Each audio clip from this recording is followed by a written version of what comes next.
the customers are the companies. So this is an idea of turning the supply chain around and making it more efficient, not only for the companies, but for the government agencies.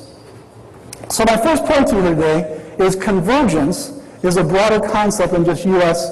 GAAP and IFRS GAAP. It's a larger issue than just public companies. In these countries, it impacts every tax-paying entity in the country, and it's primarily driven by the tax administrators, because it's the treasurer of Australia that's driving this, not anybody else. And we all know the treasurer is related to the tax sources. This idea of XBRL, I've mentioned it. This is a language, and I'll talk about it in a minute, but it's being used to transform compliance in countries all over the world. Here's just a short sampling of those companies, those countries. Japan has mandated this for tax regulators, bank regulators, and equity regulators. This is already done. It's in place, already working. In the United States, I mentioned the banking regulators did this back in the fall of 2005. The Securities Exchange Commission has proposed a rule to mandate it for all public companies starting at the end of this year. I'll talk about that a little bit more in a few minutes. In the United Kingdom, both the statutory regulator and the tax regulator have voluntary programs in the United Kingdom. So, here's all these people who've mandated it. Some of them have voluntary programs, like in the UK. Now, I mentioned earlier that the IFRS guys have been around at this for 30 years. They have 120,000 companies reporting on IFRS. The XBRL technical specification was released in January of 2004, 4 years.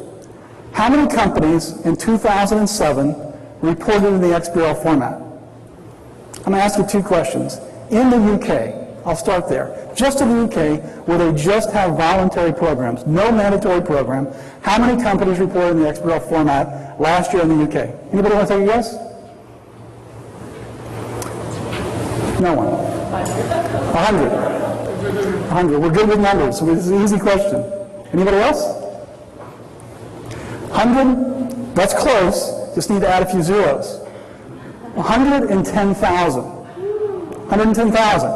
Now, only out of about 1.2 million, okay? Roughly 18%. So, that's not right, about 10%. So how many, why do they do that? If it's voluntary, why do they have 110,000 filing? Any guess? Better? Cheaper. Save money, exactly. That's why they did it, because it saves money. And I'm going to show you why it saves money in just a minute. In China, they figured this out 3 years ago. The Securities Exchange Commission in China, the CSRC, they mandated this as a public company requirement 3 years ago. They've had it in place for 3 years. In Korea, does anyone here speak Korean? No one. Is there any likelihood that you're going to invest in a Korean company? No. Right. So what the Koreans did about 3 years ago is they took their top 20 companies and they published their reports in XBRL.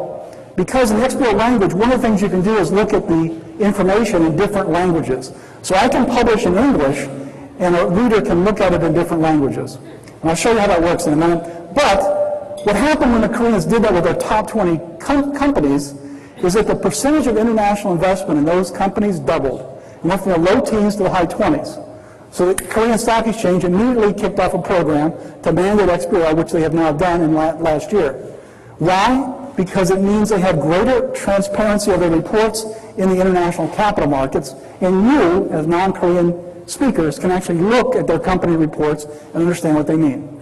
That's a pretty powerful value proposition, and it's very simple because the level of opacity is simply language.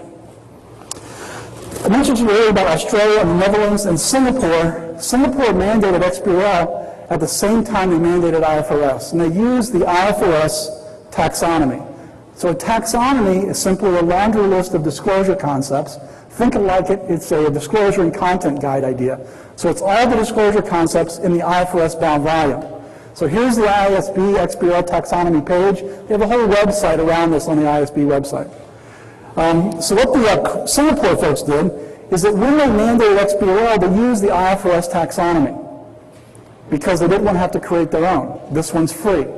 So when they did that, bang, 50,000 companies filed in IFRS in Singapore. So of the 120,000 companies I mentioned earlier, 50,000 of them were in Singapore. Okay? So you start to see the idea that XBRL gives an economic incentive for IFRS adoption. Because as governments all over the world begin to migrate their compliance processes onto the internet, they're going to put it in a structured format, which one, they can create their own, they can use XBRL. Creating your own is like $10 million, XBRL's free. Which taxonomy I'm going to use? I can create my own, that's $10 million, or I can use the IFRS one, that's free. So, even actuaries can get to the right answer on that. So this is something where it's pretty logical to understand why countries all over the world are moving very quickly in this direction. This is the idea of languages. Currently, the IFRS taxonomy supports all of these languages, and there's a few at the bottom that they have under development. So let me talk about what XBRL is just for a few seconds. Greg mentioned earlier that it's a consortium of about 600 organizations from all over the world. 30 countries are represented. These organizations have come together and said we'd like a standard to solve a common set of business process problems. It's mandated by economics because any standard is around supply chain standardization, and it benefits everyone in the supply chain if they choose to adopt it. If they don't choose to adopt it, then it's not going to benefit them. It says here that it replaces manual process steps with automation. I'm going to show you some examples of that will apply to your everyday work and the work of your clients. I use an example at the very bottom here. It's like the barcode. So here's a Coke can. You see the barcode on this Coke can? We all can see these concepts. We're all familiar with this in the grocery store. So let me walk you through what XBRL is. XBRL is a way to describe information, just like the barcode. Now, when the barcode was first introduced 30 years ago, actually 34 years ago, yesterday was the anniversary of the barcode introduction. Useless trivia, now you know. So when this was first introduced, it was actually applied to every product by inventory clerks when they put the products on the shelf in the grocery store. Has anybody seen that happen recently?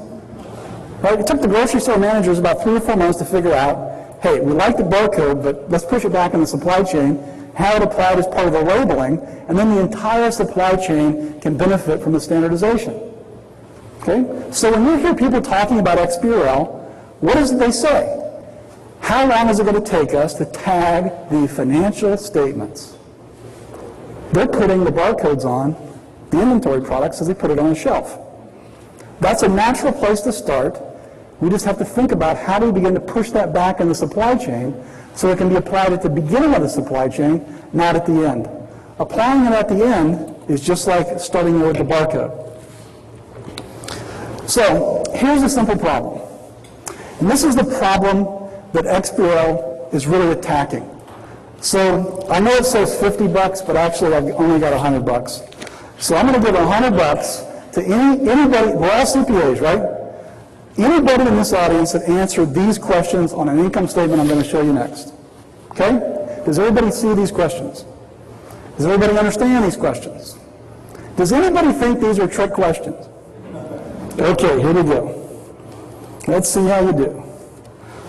Okay. The first question was, who's the company?